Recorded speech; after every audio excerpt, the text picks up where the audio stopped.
In section 10.2, we're dealing with systems of three equations and three variables. 1 and 2 say use back substitution to solve the triangular system by hand. These systems are called triangular because it looks like a triangle, which seems kind of silly, but that's actually why they're called that. These are not too bad to solve when they're a triangular system.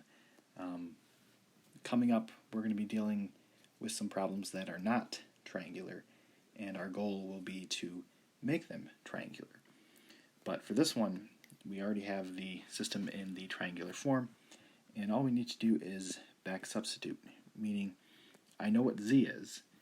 If I just plug the z value into the one above it, then I should be able to figure out what y is.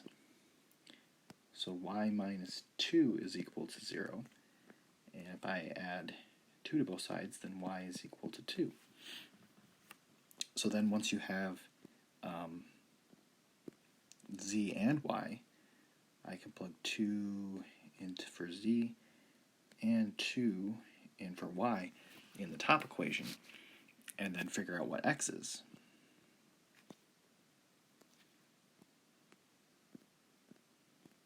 So x minus 3 times 2 plus 2 is equal to 0. This is going to be x minus 4 is equal to 0, or x is equal to 4. So once you have your x, y, and z, then they want you to express it as an ordered triplet, which means it's 4, 2, 2. So this is your x, y, and z form. And that'll be your final answer. So that value, or those values of x, y, and z, those work in all of the original equations.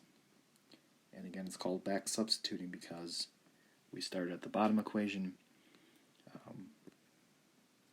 then worked our way up to the middle one, then worked our way back up to the top one.